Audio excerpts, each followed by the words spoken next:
গল্পের শুরুটাই কিন্তু একটা ভয়ঙ্কর সাবধানবাণী দিয়ে। নায়কের দাদু তাকে বলেছিলেন, বনের ভেতর ঢুকিস না, ওখানে ঢুকলে সময় আর সোজা থাকে না। ভাবুন একবার, এটা কিন্তু শুধু একটা সাধারণ সাবধানবাণী ছিল না। না, এর পেছনে লুকিয়েছিল এক কঠিন সত্যি। কিন্তু আমাদের নায়ক, সে তো এসব হেসে উড়িয়ে দিয়েছিল। তো চলুন না, এর উত্তর খোঁজার চেষ্টা করা যাক। গ্রামের একেবারে শেষ মাথায় রয়েছে এ বনটা। এর কোনো নির্দিষ্ট নাম নেই, কিন্তু সবাই একে এক নামেই চেনে। আর এখানকার রহস্যের শুরুটাও ঠিক এখানেই। আসলে এই বনের পরিচিতিটা একটু অন্যরকম, একটু ভয়ের। বলা হয় এর নাকি এক অদ্ভুত ক্ষমতা আছে। কিংবদন্তি আছে যে যেই এর ভেতরে পা রাখে, সময় তার জন্য কেমন যেন এলোমেলো হয়ে যায়। আর শুধু তাই না, রাতের বেলা নাকি বন থেকে ফিসফিসানির মতো আওয়াজও আসে। মনে হয় যেন বনটা নিজেই কাউকে ডাকছে।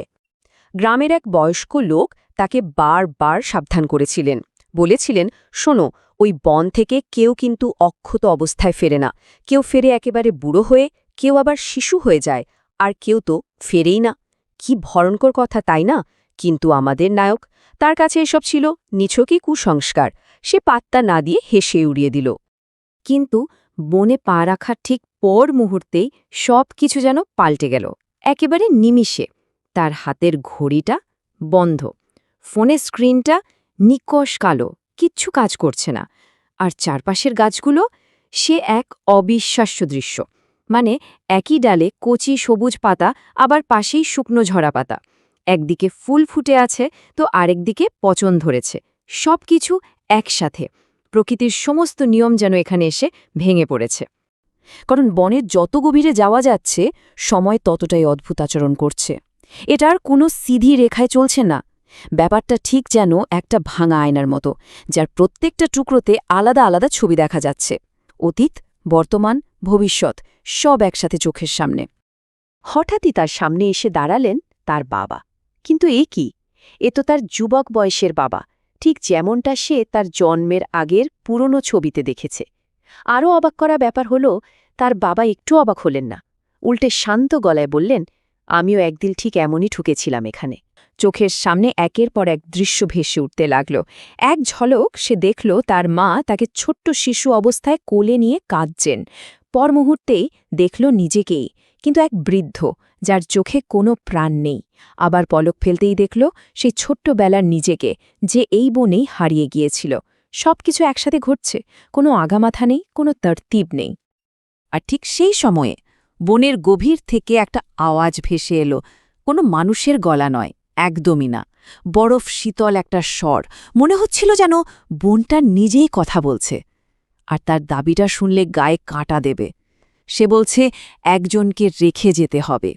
ওই ভয়ঙ্কর দাবিটা শোনার পর আর এক মুহূর্ত দাঁড়ায়নি সে, শুধু দৌড়, বাঁচার জন্য দৌড়। কিন্তু সে তখনও জানত না, এই বন থেকে পালিয়ে যাওয়ার জন্য তাকে কি সাংঘাতিক মূল্য চোকাতে হবে। কোনো মতে একেবারে জান হাতে নিয়ে দৌড়ে সে বন থেকে বেরিয়ে এলো। গ্রামের লোকেরা যখন তাকে খুঁজে পেল, তখন সে হাঁপাচ্ছিল।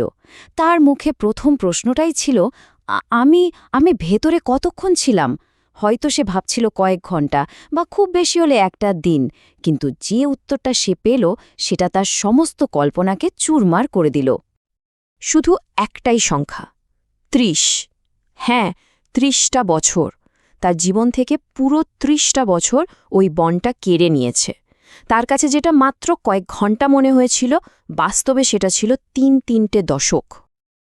একবার ভাবুন, বনে ঢোকার সময় সে ছিল ৩০ বছরের এক টগবগে যুবক। আর যখন বেরিয়ে এলো, তখন সে ৬০ বছরের এক বৃদ্ধ। মাথার চুল সব ধবধবে সাদা, চোখের নিচে বয়সের গভীর ছাপ। তার শরীরটা হয়তো ফিরে এসেছে, কিন্তু তার যৌবনটা, সেটা চিরদিনের জন্য ওই বনেই রয়ে গেল। শেষ পর্যন্ত গ্রামের সেই বয়স্ক লোকটির কথাই সত্যি হল। সময়ের বন থেকে আসলেই কেউ কিছু না দিয়ে ফিরতে পারে না।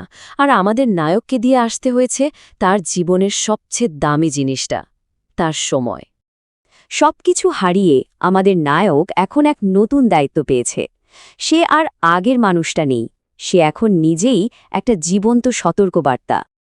হ্যাঁ, তার শরীরটা ফিরে এসেছে ঠিকই, কিন্তু তার জীবনের সেরা ৩০টা বছর তো বনেই রয়ে গেছে। সে এখন এমন একজন মানুষ যার মনটা হয়তো এখনও ৩০ বছরের, কিন্তু তার শরীরটা ৬০ বছরের। এখন সে প্রতি রাতে ওই বনের ঠিক বাইরে এসে বসে থাকে, চুপচাপ, একজন নীরব প্রহরীর মতো। কারণ সে এখন জানে, সে এখন সম্মান করে ওই বনের ক্ষমতাকে, আর সে চায় না তার মতো একই ভুল আর কেউ করুক। সে চায় অন্যদের বাঁচাতে।